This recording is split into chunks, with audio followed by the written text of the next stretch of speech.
Hello, everyone. I am really excited to have Michael Shikashio on the podcast today to talk about one of my newer favorite topics, inter-household aggression. Welcome to the show. Thanks for having me. I'm excited to talk about this topic. Yeah, I'm really excited to hear you talk about it.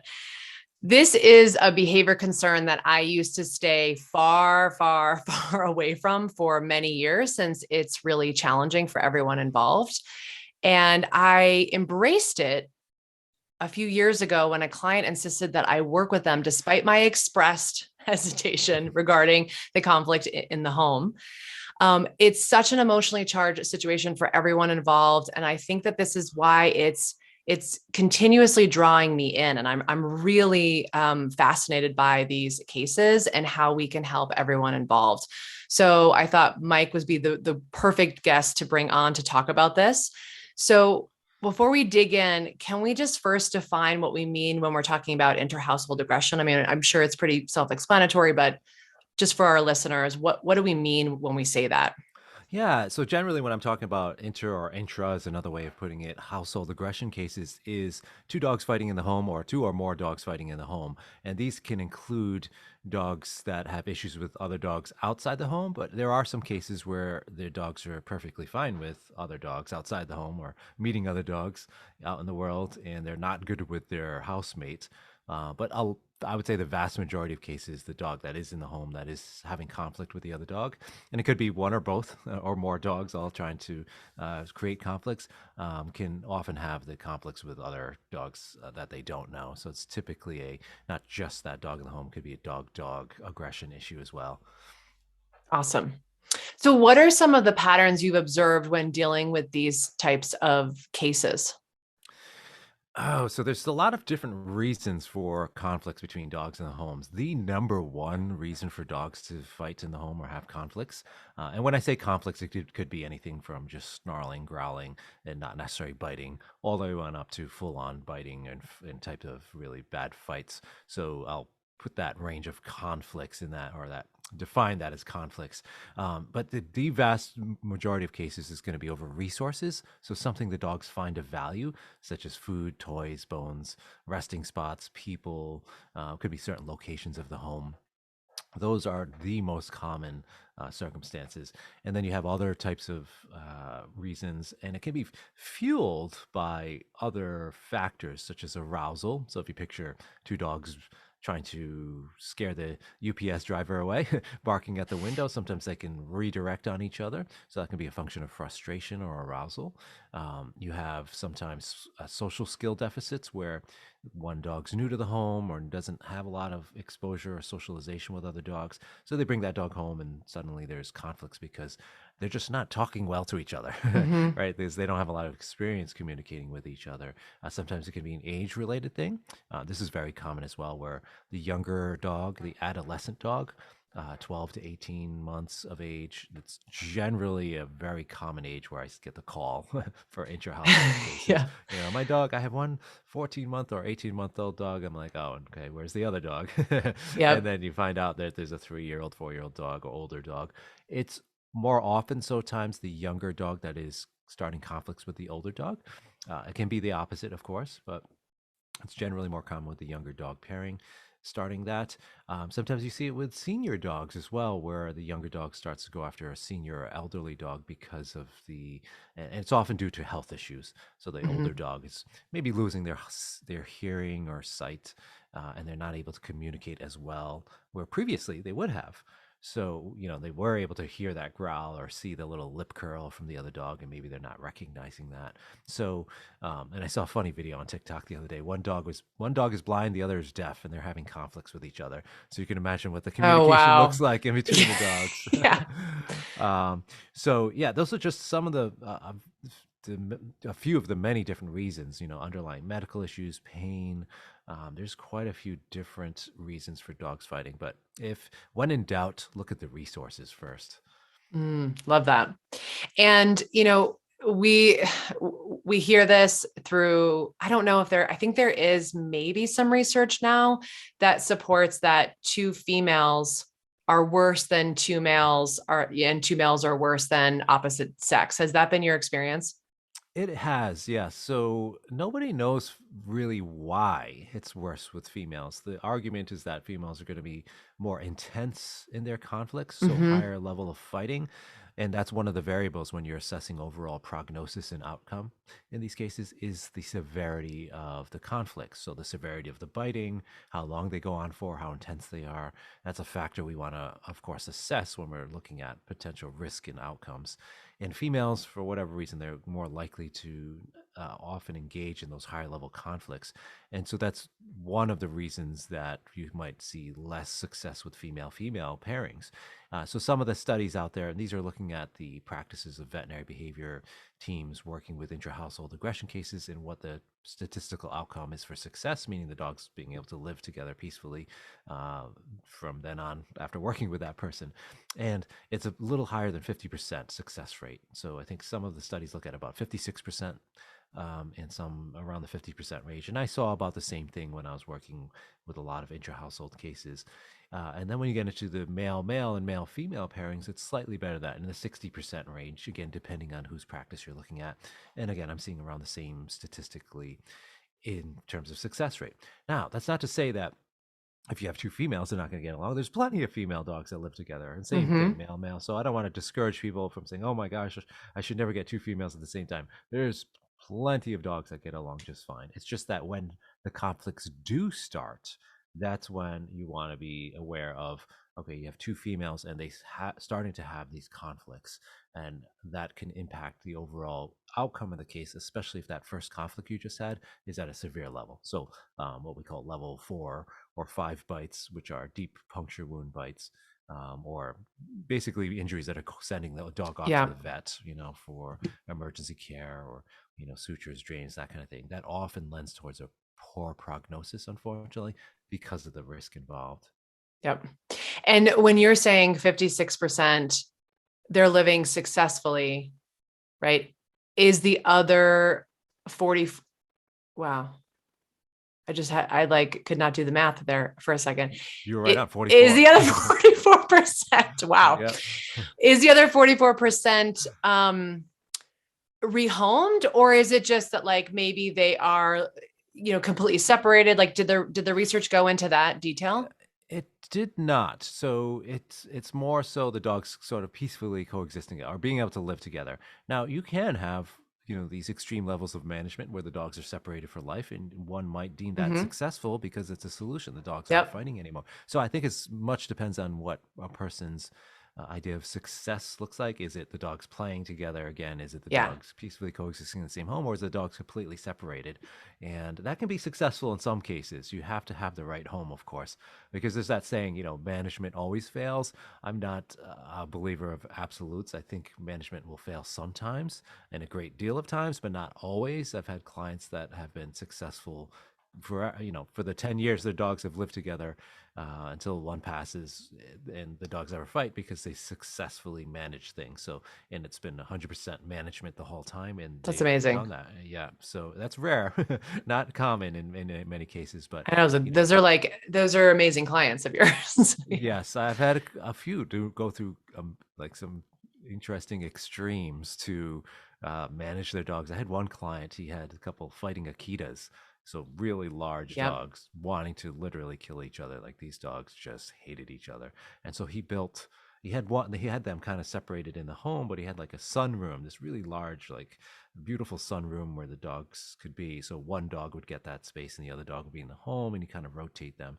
And the prognosis was like these dogs are probably never going to get together ever again. They're just sight unseen, and they want to kill each other. Hmm. So he took his 7 acre property, split it in half completely, and so that one dog had one half of that property, the other dog had the other half, and he built an identical sunroom on the other half of the property, Wow. like for this other dog. So yeah, I have some interesting cases where the level of management is just taking it to the next level, so to speak. Yes, my Yeah. goodness, that's amazing. And so, I mean, I would imagine that when you're meeting with clients and you're talking about setting those realistic expectations, you are really asking them to define like what what is your ultimate goal and what could you maybe live with, Mhm. right? Like, Absolutely. Yeah. Like, what does success look like for you? Is it Hmm. I want my dogs to be able to coexist peacefully in the house without me ever supervising anything, and just they can come and go and I can walk around and not worry about it? And or is it I want my dogs to play together sometimes? Maybe it's just for hikes we can go together and the dogs are separated the rest of the time. Or is it do I just want to be able them to peacefully coexist without interacting? So I can be in the same room. They don't need to necessarily talk to each other, but they can at least be in the same room. So it really is dependent on what the goals are for that client and their lifestyle as well. Hmm.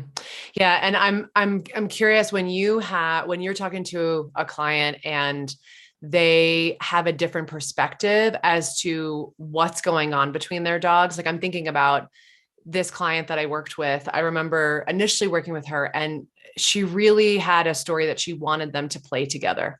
Like that, she was keeping them separate at this point. And she was like, gosh, but I really think that they could play together.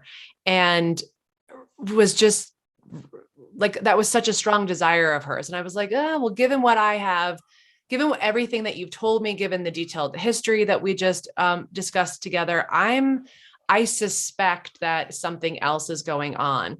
And so how I helped her come around to my perspective is I wound up asking her for previous video, and then I wound up of the two dogs prior to their separation. So I didn't ask her to put them together to get video, very important. And so she sent me previous video, and I slowed it down with her, went frame by frame, and told her what I was seeing. And that helped to shift some of her perspective about like, oh yeah, actually maybe this is my desire, and this is actually it isn't their desire to interact. So I'm curious how you have those conversations and like what tools you might use to help that client see what's truly going on. Yeah, yeah. You and I were just talking about relationships, right? In Mm-hmm. a recording you did for my podcast, Yeah. and that I use analogies like that all the time. And so, just like people, right? Just like what's the divorce rate in the U.S., right? Somewhere around 50 I love something, this. probably around 56%, right? Yep. Something like that. Yeah. And and I use that analogy all the time. I say, we can try. People go to therapy, people go to couples counseling, those kind of Hmm. things, but it doesn't always work out. And sometimes it gets to the point where you don't want to see that person ever again. So you might say, okay, I can ask the client, if I have to kind of shift the like say let's say we have a case where the dogs are literally like those two Akitas, Uh-huh. right? And the client has this more romantic idea of I want my dogs to play again. I will use that analogy. I'll be like, okay, think about like one of the worst exes you've ever had, Yeah. I and love this. do you want to get back with that person? Do you see yourself, you know, having them come over and playing board games again on a Friday night? Probably not. And Yeah. it's the same thing. We have to respect our dogs' needs and what they want in a relationship as well. Do they even want relationships with another dog, let alone the other dog that just tried to kill them, right? So it really sometimes we have to shape that mindset of what can be reasonably expected between two sentient beings to get along or not, Totally. right? Yeah. So I so appreciate that analogy. It's a good one. I'm going to use it. So you talked a little bit about prognosis, right? And you like how are you talking about risk? I know that you have this amazing checklist that you have presented at conferences, is in your amazing course. So and I love them because I love it as like a really nice checklist for me to make sure that I'm making sure that I'm considering all those things, and then I'm communicating in a way that the client can hear about risk. So how do you have those conversations with clients? Yeah, so if I'm looking, it depends on which direction we need to go in. So if I'm trying to convince the client that there's a poor prognosis or if it's a rosy prognosis, I will kind of pick out the factors in their case. So, like let's say we have a poor prognosis scenario, and the client's trying to grasp that and understand what the potential outcome is in their case, because you'll get that question a lot, like what do you think is going to happen here? Mm-hmm. How long is this going to take? What do you think?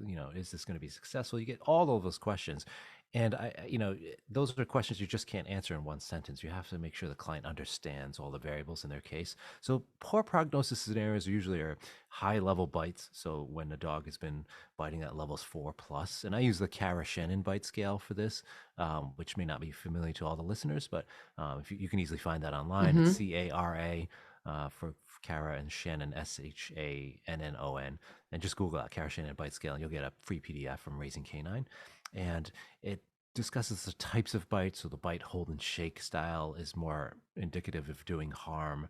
Level 4 bite injuries are deep puncture wounds. Location of bite also matters. So if a dog is biting another dog in the stomach or groin area or lower legs, it's generally more intent to do harm. So those are cases where I'm going to be very careful. It's not to say we can't work with those cases. We just have to be very, very careful in the management. And then when we start getting the dogs back together, we have to have lots of what they call protected contact. So muzzles or Hmm. something when we're starting to see if this is going to work in those high level bite cases. That's if the dogs are the same size. Now, if we have different sized dogs, let's say we have a Great Dane and a Chihuahua in the home fighting, even if it's the Chihuahua that's the aggressor, a lot of people are like, oh, the Great Dane's not going to really get that hurt. It's just a little Chihuahua attacking the Great Dane. And that may be the case. You might have the Chihuahua saying, going after and resource guarding everything in the house from the Great Dane. Hmm. Eventually, what can happen is the Great Yep. Dane's like, you know what? I've had enough of your crap, little guy, and I'm going to let you know that with just a quick, swift bite, and it could be very disastrous because of this, simply because of the size difference. So I look at that as well. I will take into the account the variables of the sex pairings, the age pairings. If it's a senior or elderly dog, maybe the solution in that case might be just management for the 1 or 2 years left. In some cases, as that dog's going through end life stages. It can be the management aspect. So how well can they manage it? So a client that has 5 children, all opening gates that need to be shut and Yes. helping to take care of the dog, it's going to be a much more difficult case than a single owner, right? Because it's just a lot easier to manage it. And that's the thing with intra-household cases, is that it's a 24/7 issue. Yep. It's different. It's much different than a dog that only goes after visitors that come to the home. You only have to manage it when you know visitors are coming over, versus dogs that live with you. You are living with that stress 24/7, which we have to consider. It's when we're asking the clients to do things, we're asking them to do a lot more than other types of cases. Because let's say we've got to manage the dogs, you've got to watch when they're in this situation, we've got to teach you about the body language. They've got to be doing that 7 days a week, almost all the time, unless they're using other management strategies like dog daycare, if that's even possible, or friend or relative's house. But a lot of times, we're saying you've got to be on point all day long, 24/7, and maybe take care of your kids and your cats and your other animals and Yeah. whatever else is going on. So that's going to lend to a poor prognosis if we're asking for all of those things. It may not be possible for some clients to do that. So those are just some of the variables. There's many other things that can eh, add up to a poor prognosis. Then on the other hand, you have what's a rosy prognosis for clients that may be traumatized by their dogs fighting. So even if it's a low level fight, the sound of it can be significantly impactful. I'm sure, and many of the listeners right now are thinking of a dog fight they might have experienced or heard or seen.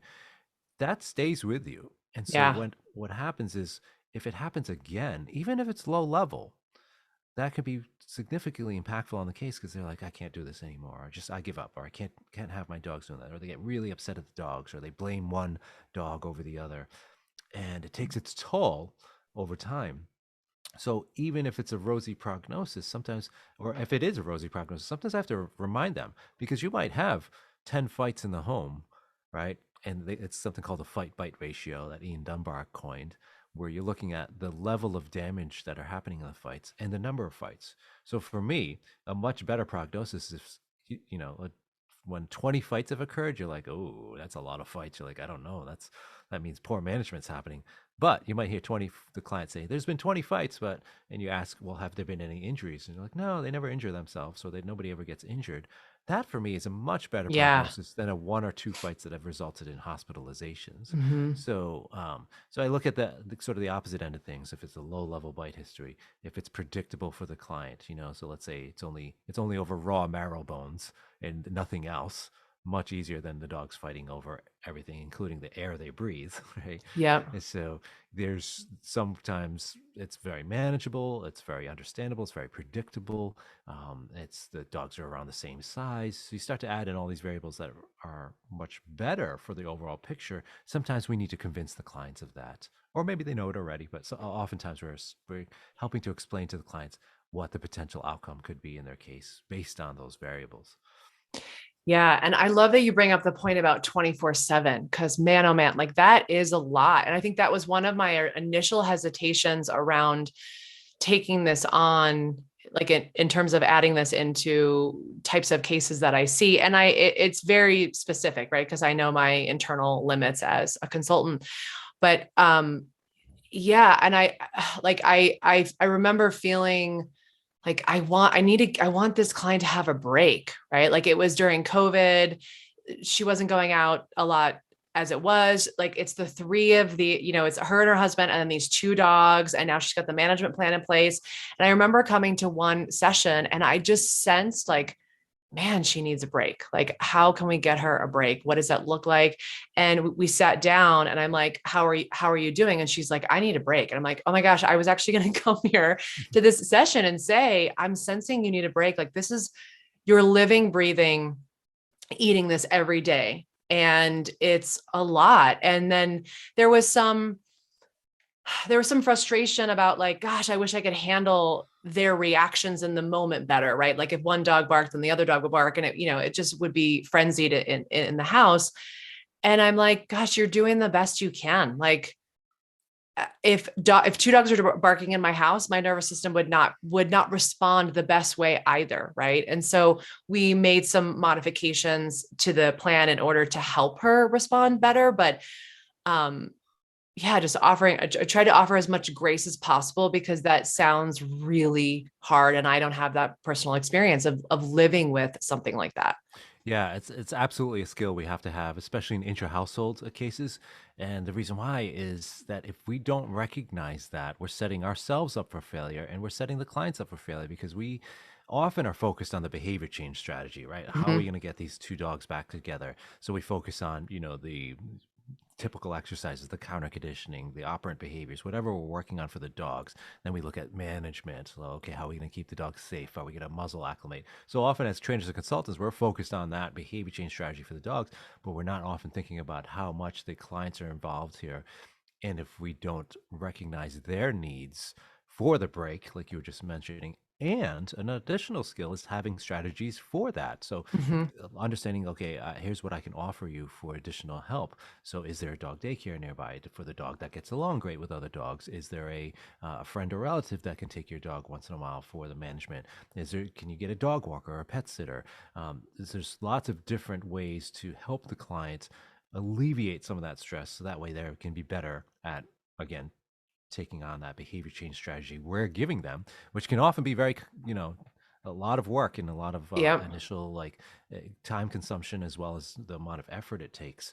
So to alleviate that, we should also have those strategies because as being a good behavior consultant is really recognizing those needs as well and not just looking at the dogs themselves.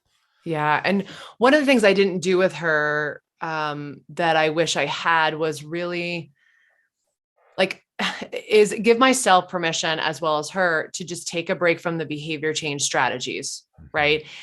Just to have the management plan in place, but then also like do things that with her dogs individually that remind her like why she loves these dogs, like fill up her cup in a way that is like, oh wow, this is not like you're not just doing this to me, right? I actually have a relationship with you as an individual dog, and um engaging in activities that were really fun for her. Like I didn't do that with her that I wish I would have, right? And so just it's just a really good reminder for me for clients that are really struggling, right? Is that like, hey, listen, let's just take a break from tracking the data. Let's take a break from, these training setups, and let's actually just do something fun for a week and see if that fills you up. Absolutely. We have to remember, just like people, you have to have a moment to sit down and eat a basket of French fries when you need it. Because if we're Extra crispy.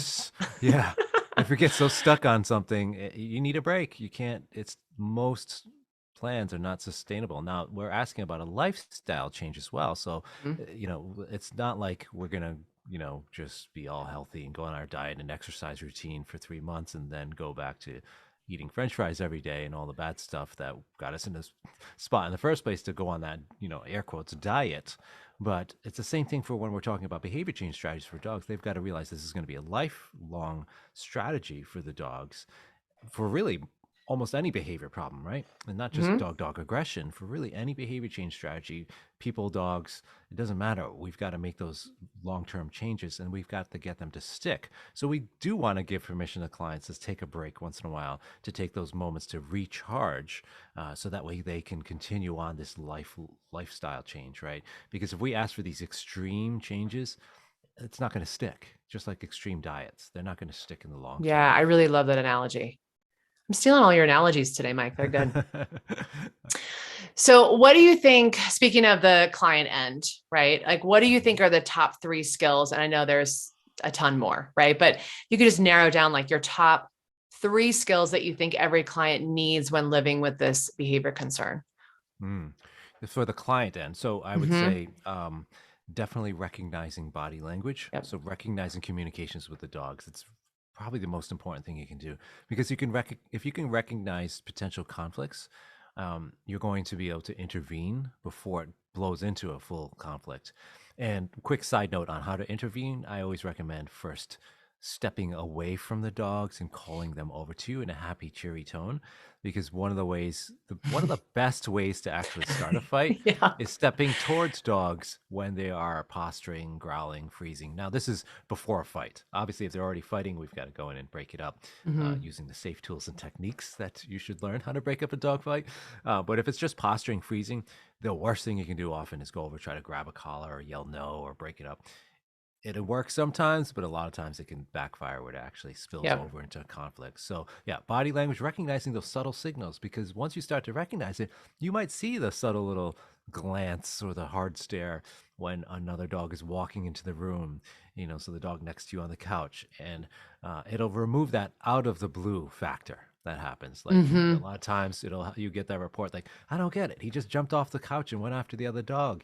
Didn't make any sense. There's like nothing going on. There's nothing in the room. But then when you unpack it for the clients, you'd be like, well, the dog was sitting next to you on the couch, so you've got a history of resource guarding you, history of resource guarding the couch, and the other dog started coming into the room. And then that's when the dog next to you on the couch was like, no, you're not going to come in the room, and jumped off the couch and went and basically told the other dog to go away using its teeth. That's what happened Mm-hmm. there. And if you can recognize those subtleties when your dog starts to look in the other dog's direction and starts to stare, when you start to recognize that, you're going to be able to intervene or play referee for that particular context. So, body language, definitely one. The second one is recognizing the contexts in which dog aggression happens. I say this all the time, aggression is contextual. Vast majority of aggressive behaviors are very predictable once you understand the context in which they happen. So the antecedent arrangements, they would call it. So with all behavior, you always have the antecedent. So something in the environment that triggers the behavior.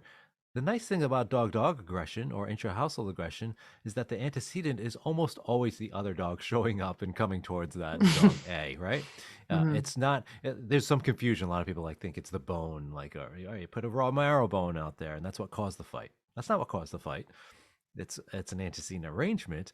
It's the other dog approaching.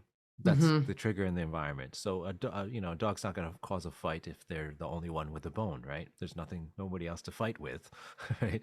Unless it's one of those rare YouTube videos where you see the dog like attacking its own leg, but that's a whole different story, That's a whole different story. Yeah. medical issue usually. So, but yeah, it's there's always a context. Aggression is contextual. So when you start to identify those contexts in your home, you're going to be really good at managing them. So an example I use all the time is maybe two dogs have a history of fighting when the owner gets home from work. They're really excited to see the owner. The owner gets home. They say hi to the dogs, and then a fight breaks out because the dogs want to say hello to the owner. They're competing over that owner's attention. And so that's one context. And you get the history of the fights between the dogs, and you don't hear about fights over food or fights over resting spots. It's just in that one area. So, what we have to do as consultants is educate the clients on where else is very similar to that. What other contexts are very similar to you entering the home and the dogs being excited seeing you? And let the clients kind of think about that. Let them kind Mm-hmm. of process that. So you're bringing their mindset into the picture, into this sort of process of identifying those contexts. And oftentimes they're like, oh, yeah, oh, that's right. When I come in from the garage, they get excited to see me. When I come in from outside and doing a little gardening, the backsliding door, similar context. So once they identify those contexts, they're going to know okay, I've got to manage it really well or not even give the dogs access to that context if I want to prevent fights from happening. So if other things, examples could be like the couch, dogs had a fight on the couch. One dog tried to jump up on the couch and well, the dog was, guarding that space. What else is similar?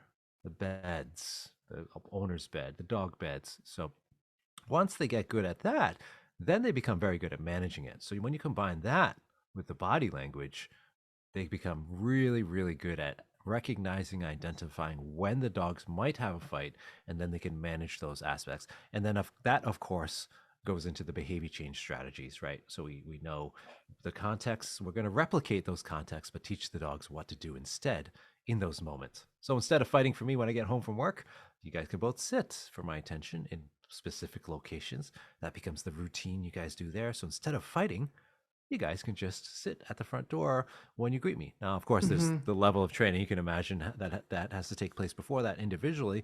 But once the dogs get to know that, that's the new context for them. They're like, all right, when mom or dad gets home from work, we just sit here to say hello, and that'll pay off for us. So identifying context, recognizing body language, and I think the third most important one is learning how to break up a dog fight safely. Because if dog fights happen, people get injured. Yep. A lot of my clients have gotten injured, some very severely, getting in between their dogs that are fighting. And it's just our natural human response. We want our dogs to be safe. We don't want them to get hurt more. So we just jump right in and start grabbing collars, which is a great way to get bitten. So I teach all of my clients who are having fights between their dogs, regardless of the level, some of the very basic steps towards breaking up a dog fight, having them go out and get the proper tools, things like spray shield or air horns, and learning how to use them properly to stay safe themselves, as well as learn how to efficiently keep the dogs from doing more damage to each other in a conflict. So probably my top three for most Yeah, I love clients. those. Those are great. I love that you bring the client into the conversation around like, okay, what is similar? I Mm-hmm. know Emily and Allie over at Pet Harmony, they have their intake form structured in a way that it's like what happens before the behavior and what happens after the behavior, just Mm-hmm. so that they're already trying to you know, um, help the client think about the antecedents and the consequences. And I was like, oh, I love that. So I love that you're, okay, we've identified it here. Where else, what else feels similar? Where else are you experiencing these same issues? What's happening before, what's happening after? So I love that. And I had a question about breaking up dog fights because I agree. The only dog bite I have received. So I've worked in shelters for 14, maybe I'm going on 15 years now, and I'm going to knock on wood, but I'm not because of the podcast.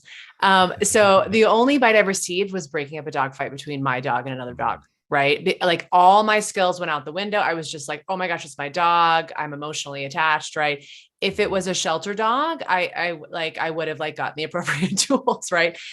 And I'm curious about this because I teach a lot of, dog communication classes to shelters. And we do a lot of hands-on work. We talk about breaking up dog fights safely. We talk about what to do, what not to do. And I try to do some drills because if they're doing everything right when they're introducing dogs to one another and they're really, really, really keen observers of body language, we shouldn't have to be breaking up fights so often. So Mm-hmm. you can't get fluent in that behavior. Right. And then when it happens, it's really stressful. And so I'm curious how you help your clients become fluent in that skill without creating a problem. Does that make sense? Absolutely. So what I do is actually have them use the tools. I will say, don't just go buy those tools.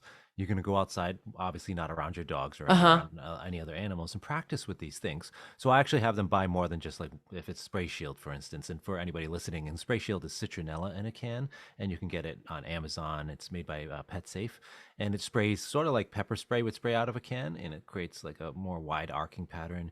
But you would spray that right at the dogs, and most dogs don't like that citrus smell. So you don't see many dogs eating lemons, for instance, because they don't like that particular taste or that smell. It'll work for some fights. Not there's no tool that works for every single fight, but Yeah. this one will work for a lot of fights.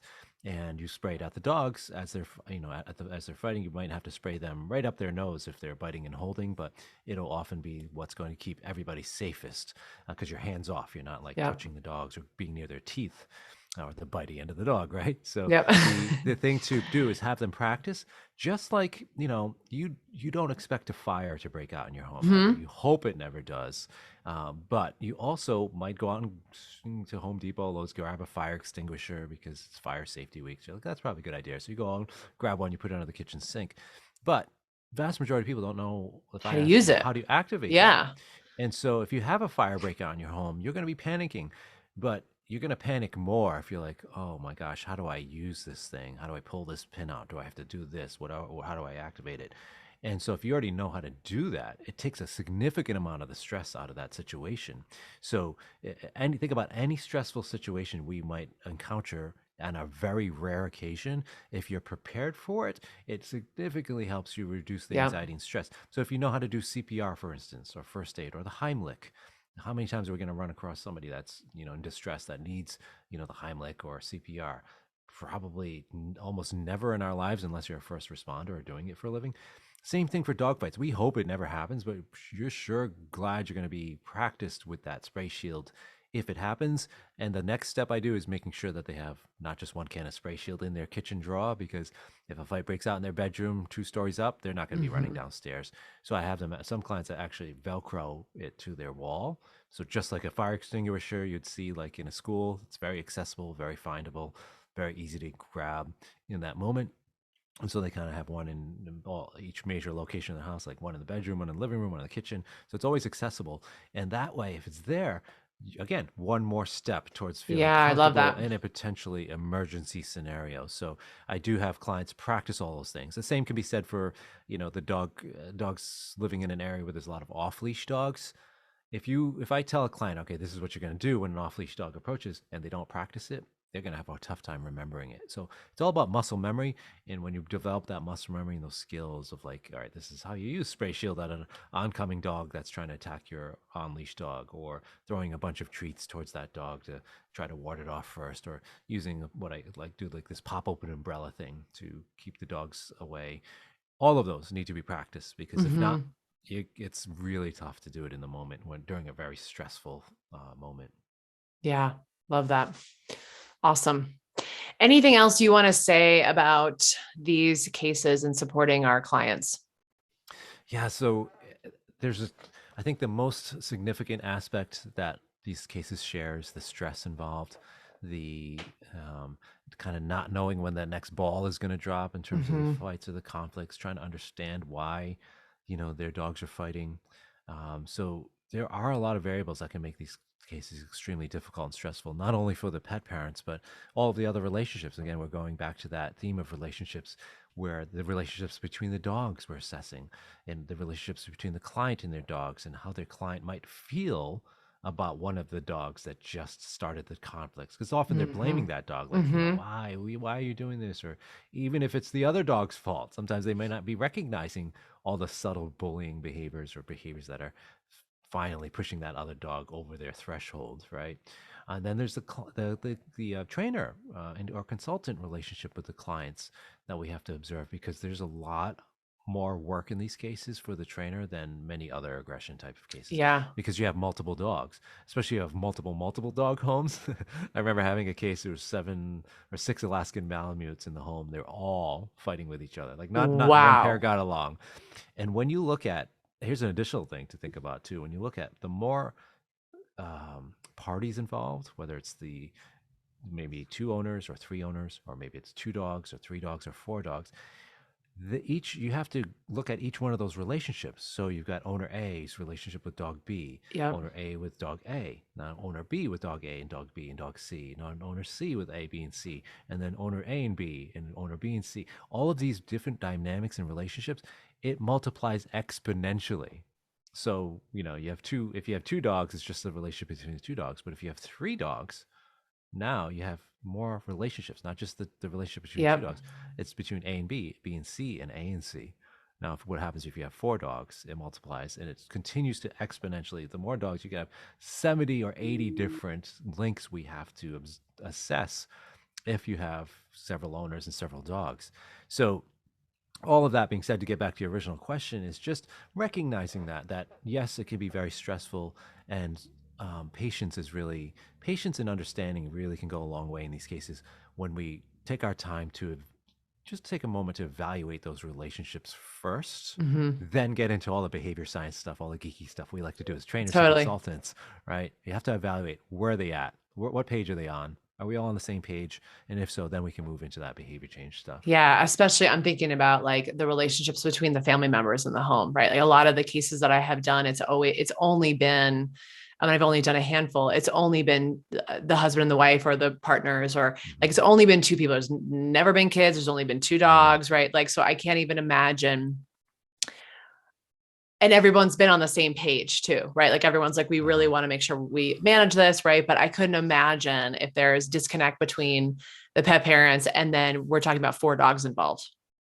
It's a lot. Yeah, and you want to add even more difficulty? We can talk about the cases where two people move in together and they each bring their Oh dog. yeah. And so, and then the dogs start fighting. You want to talk about a strain on a relationship that Oh can be yes. really stressful for a new couple moving in together and their dogs are fighting. And then they have to make really hard decisions. Or maybe there's a baby on the way and the dogs are fighting. And now they have to worry about their baby as well as having Hmm. the time and deciding which dog they might or might not be able to keep. It can be so Yeah, that's stressful. so So hard. I think it's out of all the types of cases, without with the exception of maybe child-directed aggression, these we really have to be good at as trainers and consultants and navigating very difficult conversations sometimes and understanding that they may be significantly attached to their dogs. Think about it. It's like the child directed aggression cases are a whole nother topic. But think about somebody moving in, or they've had a dog for 8 or 9 years. So imagine your dog. Like if you're listening to the show, you've had a dog 8, 9, 10 years. It's been with you forever since a puppy, and then you've got a newborn on the way, and you discover your dog's got aggression towards children. Yeah. That is a hard, That's hard hard. Hard. realization. Or if you've got a couple moving, each one's got their 7-year-old dog, the other's got their 9-year-old dog, been with them the whole time, longer than the relationship. They've been boyfriend, girlfriend for Hmm. 2 years, right? But they've had their dogs longer, and then the dogs start fighting. Super, super difficult. But, Hmm. and again, it's not to say those cases are impossible by any means. There's a lot of possible solutions in those cases. But as trainers and consultants, we have to recognize, that. So, trainers and consultants, the takeaway, empathy and understanding for Hmm. clients, patience and understanding. And I think those two variables can go a long way for encouraging success, with these types of cases. Yeah. Love it. Thank you. So where can people find you online? You have a ton of amazing offerings. So the go-to central hub is aggressivedog.com. So that's not plural, aggressivedog.com. And the big thing I have coming up right now is the conference. So the Aggression in Dogs conference happening from September 30th to October 2nd in Providence, Rhode Island. It's going to be in person and live streamed. And we've got 13 amazing speakers this year talking about aggression in dogs, helping dogs with aggression. Quite a diverse crowd, too. We've got speakers flying in from different countries and talking about all Cool. kinds of different things. So really excited for that. But yeah, you can register for that now, and depending on when this episode's there, the early bird runs out on May 1st. So hopefully you can sign up before then. And yeah, everything else you can find, the master course, all the webinars I do, the podcasts, that can be all found through aggressivedog.com. Awesome. Well, thank you so much for your time today. I appreciate you talking about such a important topic, especially when we're trying to support our clients. This is a nuanced type of behavior concern. And so I appreciate all of your perspective today. So thank Yeah, you. my pleasure. Thanks for having me on. Awesome.